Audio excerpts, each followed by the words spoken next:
오늘은요, 출애굽기 24장의 말씀을 통해서 평화의 식탁이라는 제목으로 주의 말씀을 증거하겠습니다. 여러분 혹시 유명한 사람과 한번 식사를 해보신 분 계세요? 혹시 남진 씨와 식사를 해보신 분? 나훈아 씨. 여러분 되게 유명하신 분. 요즘 사람들은 BTS, 블랙핑크 모르시죠? 그런 분들이 연예인인데요. 그런 분들과 식사를 한번 해봤다. 그의 친척의 친촌의 사돈의 친척까지도 괜찮습니다. 예. 여러분 그런 분들과 식사를 하면 기분 좋겠죠. 그리고 나훈아 씨가 오늘 예배 끝난 후에 전화를 하는 거예요, 여러분들한테. 그래서 나훈아 씨인데요, 여러분 오늘 저녁에 제가 식사를 초대했으니까 여러분 오셔서 함께 식사합시다 라고 한다면 여러분 기분이 어떨까요? 되게 좋겠죠. 나훈아 씨 싫어하세요? 밥을 먹다가 기분이 너무 좋아서 기절할 수도 있어요. 여러분 그게 기분이 좋겠죠. 그런데요, 연예인 정도가 아니라 우리를 지으신 하나님이 저와 여러분들을 식사의 자리로 초대한다면 얼마나 감사하고 얼마나 기쁠까요? 여러분 그 은혜가 저와 여러분들에게 이미 초대된 줄 믿습니다.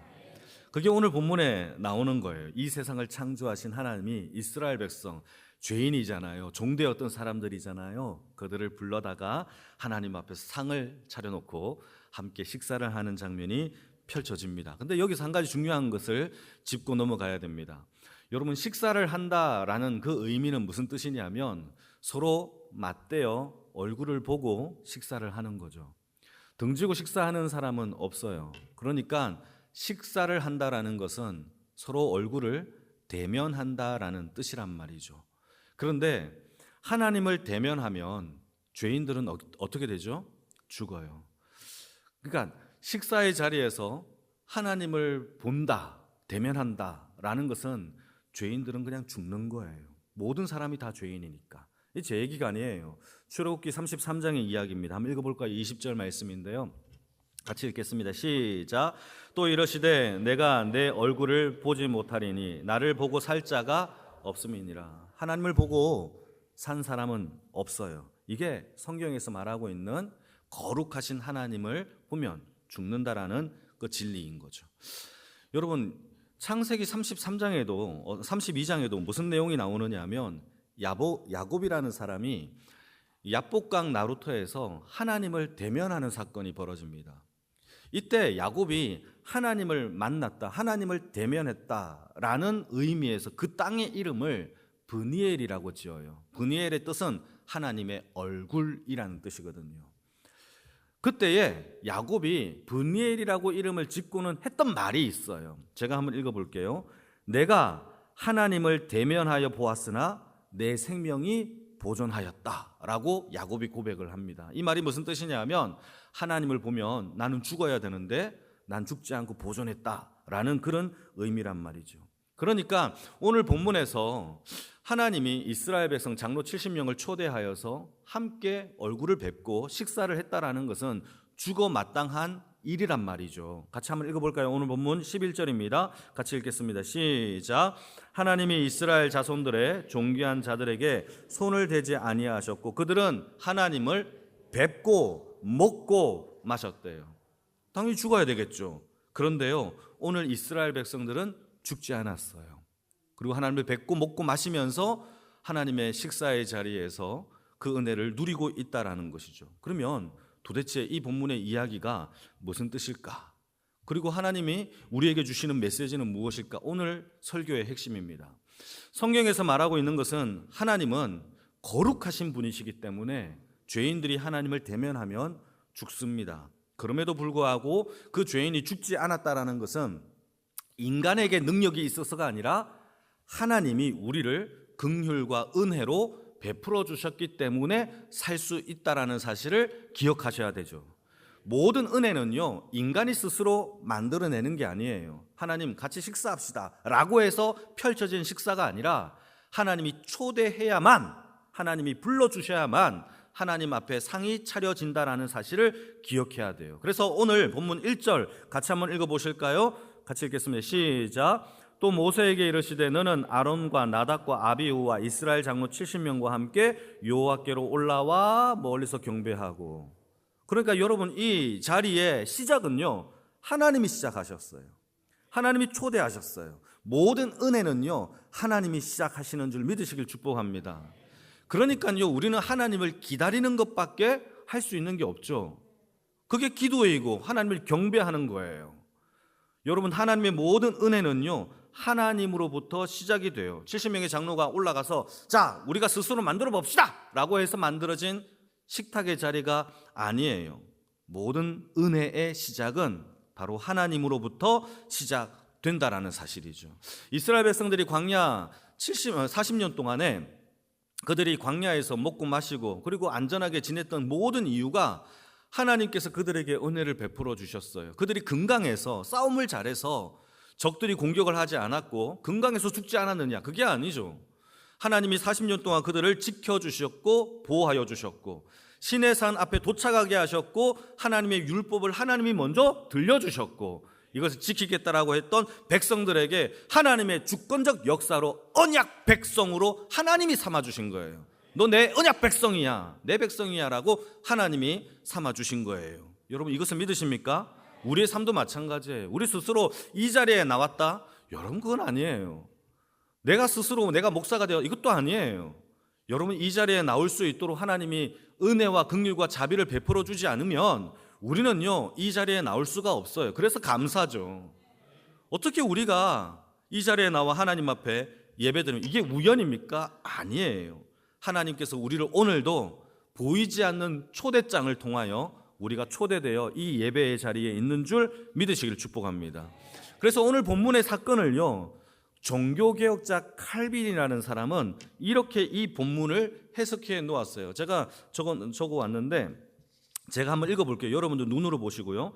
하나님은 인간과 교제하기 위하여 우리를 먼저 초대하십니다. 우리는 마땅히 멸망받아야 할 존재들이지만 먼저 우리를 부르셔서 하나님의 교제 안으로 이끌어 주십니다. 이게 복음이죠. 중요한 이야기예요.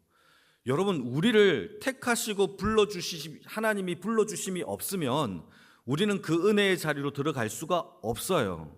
복음이라는 것은 무엇이냐 하면 하나님이 죄인된 인간, 우리와 교제하기 위하여 우리의 죄를 속량하기 위한 게 먼저 필요하겠죠.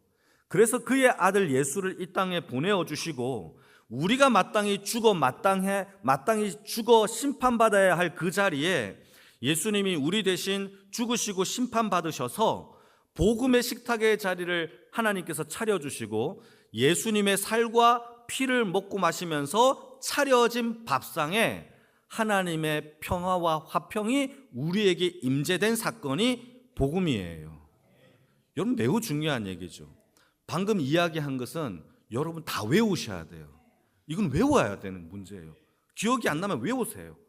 여러분, 우리의 복음이 하나님이 차려준 예수 그리스도의 십자가의 죽으심, 살과 피로 인하여 여러분 오늘도 하나님 앞에 평화의 식탁의 자리가 차려진 줄 믿으시길 축복합니다. 자, 근데 여기서 흥미로운 사건이 하나 있어요. 그게 뭐냐 하면 하나님이 이스라엘 백성들을 신의 산으로 부르시는데 문제는요, 이스라엘 백성들이 하나님과의 거리가 단계적 거리가 있어요. 예컨대 이스라엘 백성들은 신의 산 아랫동네에서 머물어요. 그리고 이스라엘 백성들을 대표하는 70명의 장로와 아론의 아들들은 하나님이 산 중턱까지 올라오게 해요. 그리고 모세는 산 정상까지 올라가서 하나님과 교제하는 거예요. 이런 거리적 단계가 있는데 여러분, 질문 하나 해볼게요. 왜 하나님은 이러한 거리적 단계를 두셨을까요? 그 이유가 뭘까요? 그 이유는 하나님의 거룩하심 때문이에요. 여러분, 우리는 하나님께 스스로 가까이 갈 수 없어요. 하나님이 오라 해야만 거기까지 갈 수 있는 거예요. 그래서 하나님은요, 이스라엘 백성과 하나님이 그 사이에서 언약을 맺으실 때에 하나님은 그 사이에 중보자를 세우세요. 이거 매우 중요한 얘기입니다. 하나님과 이스라엘 백성들 사이에 언약을 맺으실 때에 다이렉트로 백성과 언약을 맺는 게 아니라 그 사이에 하나님은 중보자를 세우셔서 하나님의 율법과 뜻을 그 중보자를 통하여 백성들에게 알려주시고 백성들은 그걸 듣고 하나님 앞에 준행하겠다 라고 응답함으로 인하여 하나님 앞에서 언약의 체결의 역사가 이루어지는 것이 바로 오늘 본문의 이야기라는 거죠. 자, 그러면 구약시대 때 율법의 중보자로 세운 사람이 누굽니까? 모세라는 거죠. 모세가 하나님과 이스라엘 백성들 사이에 중보자가 되어서 하나님은 모세를 통하여 율법을 그들에게 들려주시고 백성은 그 율법을 듣고 준행하겠다라고 응답함으로 인하여 모세는 또 하나님께 대답함으로 인하여 하나님의 언약적 체결이 이루어지는 겁니다. 자, 그러면 신약 시대 때 하나님과 저와 여러분들에게 중보자로 세우셨는데 신약 시대 때 새 언약의 중보자는 누구일까요? 예수 그리스도이십니다. 그러니까 여러분, 하나님은 오늘날까지 그 중보자를 통하여서 하나님의 뜻과 그 계시와 능력을 우리에게 알려주고 계신다라는 사실을 우리는 기억해요. 이건 제 얘기가 아닙니다. 갈라디아서 3장 이야기입니다. 한번 읽어볼까요? 19절 20절 시작. 그런즉 율법은 무엇이냐? 범법함으로 더하여 진 것이라. 천사를 통하여 한 중보자의 손, 이게 모세입니다.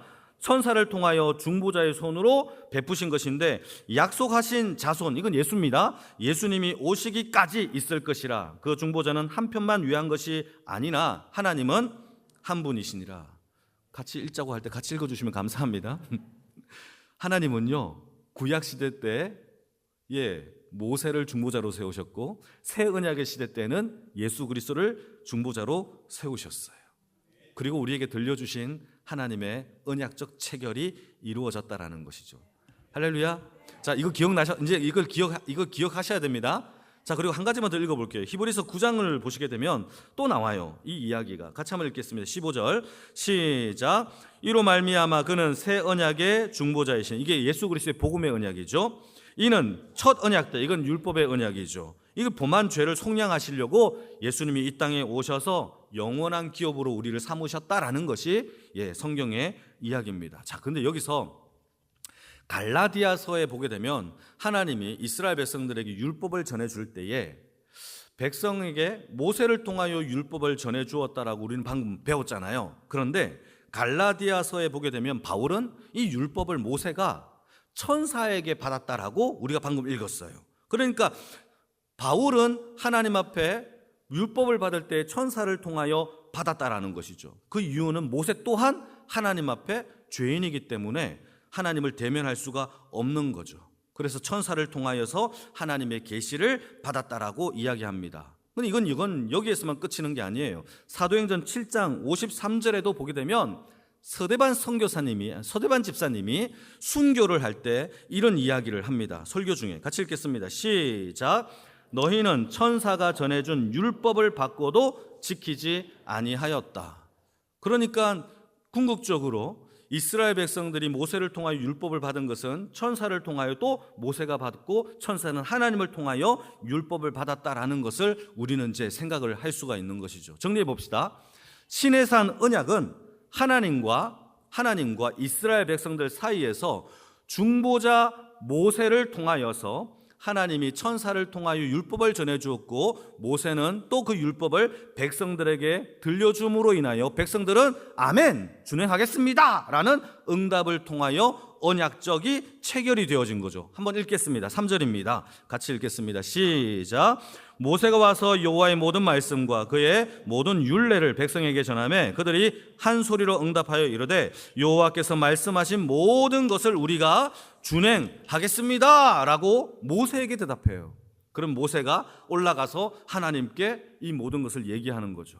자, 이때 모세는요 하나님의 모든 말씀, 율례, 규례를요 두루마리의 책에다가 막 글로 적기 시작합니다. 그걸 적어요.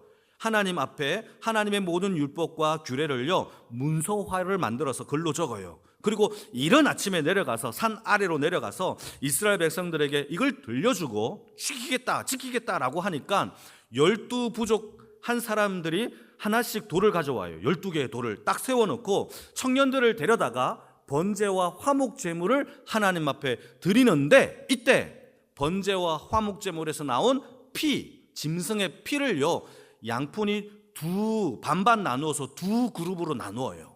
자, 여러분 이제 상상을 하셔야 됩니다. 그 피를 반으로 나누어서 양푼이 둘을 나누어서 반 양푼이는요 여호와의 번제단에다가 뿌려요. 자, 여러분 이해가 되시면 고개를 좀 끄덕끄덕 해주십시오. 번제단에 뿌리고, 또 반은요 어디다 뿌리는가 하면 하나님 앞에 준행하겠다라고 백성들이 대답했던 그 백성들에게 촤락 이렇게 뿌린다라는 거죠. 자, 그러면 피를 어디다 뿌렸죠? 첫 번째는 여호와의 제단에 뿌리고, 두 번째는요 응답을 한, 준행하겠다라고 대답을 한 백성들에게 촤락 이렇게 뿌리게 되어지는 겁니다. 할렐루야. 그래서 피의 언약이 체결되어지는데, 자, 이때부터 율법을 준행한다라고 대답했고 이들이 순종하면 성경에 기록된 모든 복도를 이스라엘 백성들에게 하나님 주시겠다라는 것이고, 반대로 율법에 기록된 대로 순종하지 않으면 성경에 기록된 모든 저주가 백성들에게 임한다라는 것이 시내산 언약에서의 골자입니다. 자, 지금까지 이해되신 분들은 아멘. 예, 한 99% 됐어요. 자, 그런데 지금부터 중요해요. 자, 여기서 우리가 주목해야 될 게 하나 있어요. 8절인데요. 같이 한번 천천히 한번 읽어봅시다. 8절입니다. 시작. 모세가 그 피를 가지고 백성에게 뿌리며 이르되 이는 여호와께서 이 모든 말씀에 대하여 너희와 세운 언약의 피니라. 이게 언약의 피다라고 이야기를 하죠. 자, 이때 하나님이 하나님과 이스라엘 백성들과 맺은 이 피의 언약을 보게 되면 백성들에게만 피를 뿌린 게 아니에요. 언약을 지키겠다라고 하면서 백성들에게만 피를 뿌린 게 아니라 여호와의 제단에도 피를 뿌린단 말이죠. 자, 반반이 뿌려졌어요. 자, 그러면 이 피의 언약의 피가 과연 무엇을 의미할까요? 이게 중요해죠. 할렐루야. 여러분 잘 배우신 거예요. 자, 그래서 이거를 바르게 이해하기 위해서는요, 언약의 피를요, 신약에서 예수님이 다시 한번 언급을 해요. 예수님이 해석한 피의 언약이 무엇인지를 들어보면 이게 무슨 뜻인지를 정확하게 이해할 수가 있겠죠. 그래서 한번 마태복음 26장으로 가봐야 되는데, 이때 예수님이 성찬식을 해요. 성찬식을 하면서 떡을 가져다가 탁 들어 올리고시는 사람들에게 이렇게 얘기합니다. 이것은 너희를 위한 내 살이니라. 그리고는 포도주 잔을 쫙 들어 올리시고는 하시는 메시지가 이것은 너희를 위한 땡땡땡이라고 해요. 같이 한번 읽어볼까요? 26장 28절입니다. 시작. 이것은 죄사함을 얻게 하려고 많은 사람을 위하여 흘리는 바 나의 피 곧 언약의 피니라. 이건 뭐라고 얘기하죠? 이 피가 많은 사람에게 죄사함을 얻게 하는 언약의 피래요. 뭐를 얻게 하기 위한? 죄사함을 얻게 하기 위한 피라고 성경은 얘기하는 거죠. 자, 그러면 제단 위에 반을 뿌리고 백성들에게 반을 뿌립니다. 그러니까 제단 위에서 뿌려진 피가 백성들에게도 뿌려진 거죠. 다시 말해서 제단 위에서 흘린 피의 역사가 백성들에게도 동일하게 일어난다라는 의미라는 거죠. 그럼 무슨 역사가 일어나죠? 죄사함이 일어난다라는 거죠. 제단 위에서 짐승의 피가 뿌려진 그 피의 용서가 하나님이 백성들에게도 동일하게 죄 용서를 해주겠다, 그 피를 보고 용서해 주시겠다라고 하는 의미가 담겨져 있는, 이건 예수님의 해석이에요. 그러니까 제단에 뿌려진 흘린 그 피를 보고 백성들의 죄를 용서해 주시겠다라는 것이 언약의 피의 골자인 거죠. 출애굽기 24장에서 하나님과 백성 사이에서 중보자 모세를 세우시고 피의 언약을 통하여서 궁극적으로 죄 사함을 맺게 하는 언약을 맺으신 겁니다. 자, 이와 동일하게 생각을 해봅시다. 예수님도 십자가의 제단에서 중보자 예수를 통하여서 예수님이 십자가의 피를 흘리시면 그 예수의 피를 믿고 의지하는 자들에게 동일하게 우리 또한 용서함을 받게 해주시겠다라는 것이 우리가 받은 구원 아닙니까? 바로 동일한 거예요. 십자가에 뿌려진 피가 저와 여러분들에게 동일하게 그 용서의 죄사함을 하나님께서 허락해 주신 것, 그 결과 하나님과 우리 사이에 평화가 역사된 것이 저와 여러분들에게 누려지는 은혜인 줄 믿으시길 축복합니다. 이건 제 얘기가 아니죠. 골로새서 1장의 얘기입니다. 20절 같이 한번 읽어볼까요? 시작. 그의 십자가의 피로 화평을 이루사 만물 곧 땅에 있는 것들이나 하늘에 있는 것들이 그로 말미암아 자기와 화목되게 되기를 기뻐하심이니라.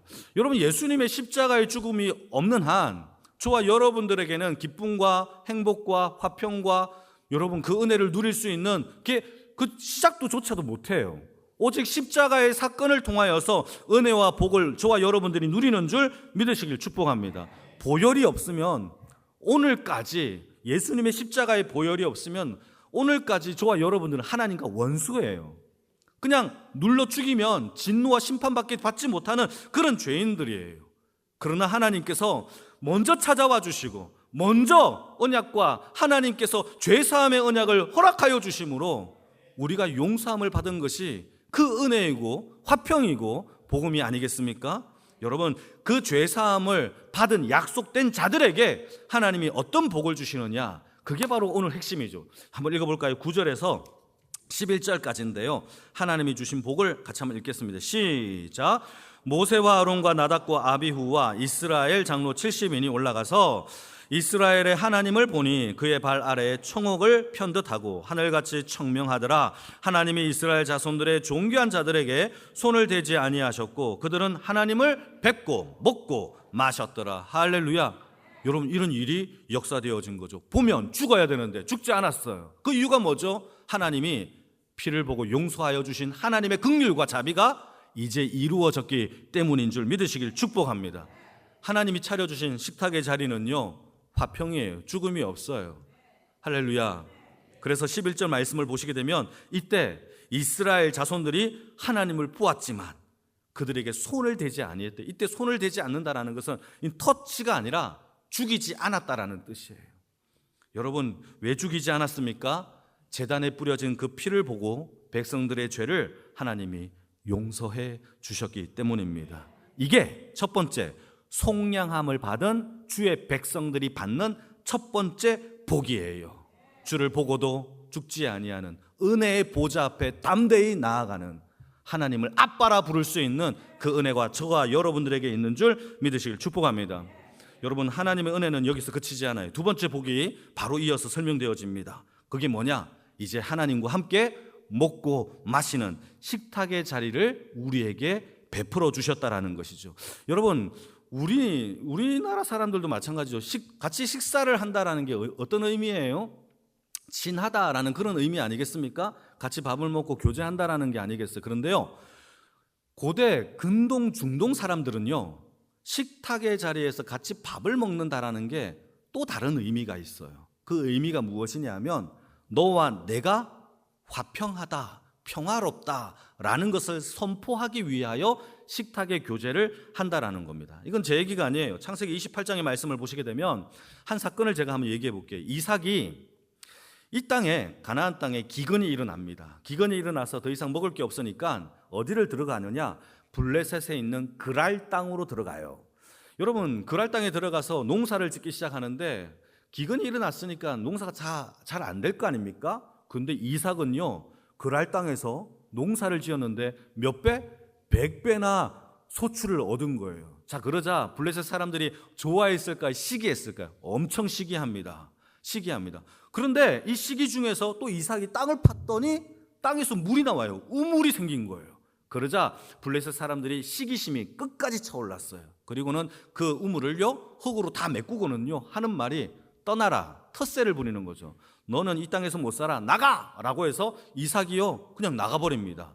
그리고 어디로 가느냐? 저 골짜기로 들어가서 거기에서 또 땅을 파기 시작해요. 그런데 물이 나오는 거예요. 이번에는요 누가 시기를 하느냐?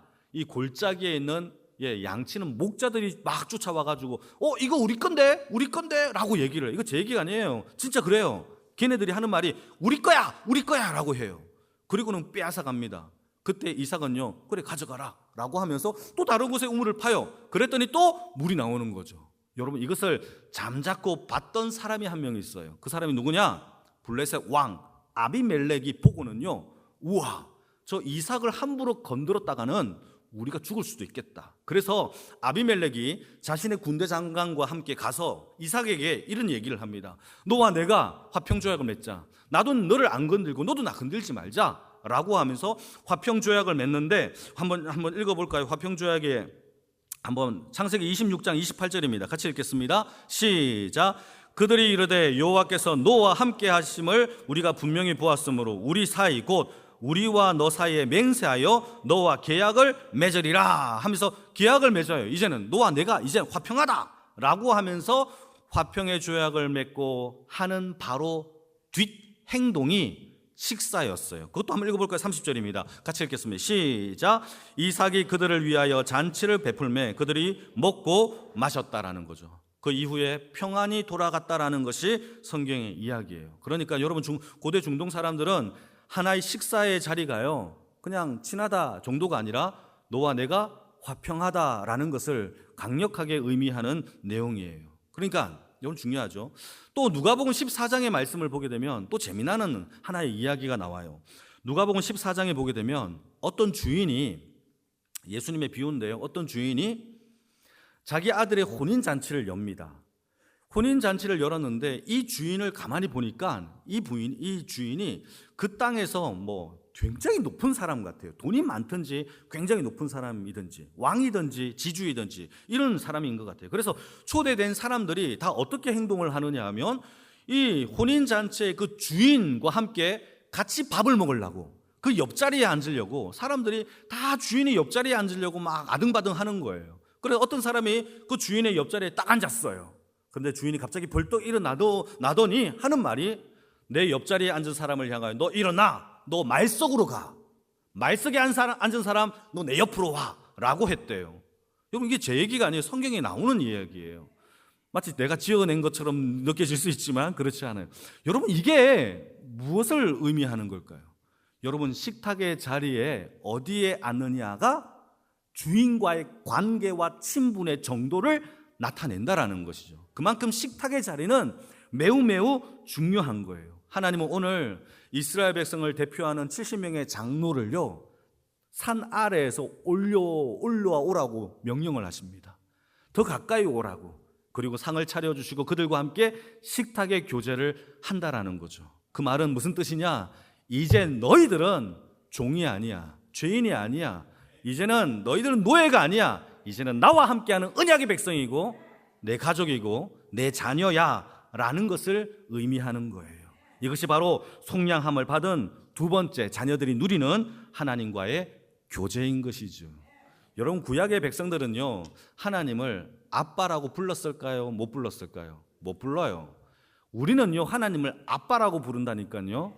하나님과의 친분의 관계가 더 가까워졌다니까요.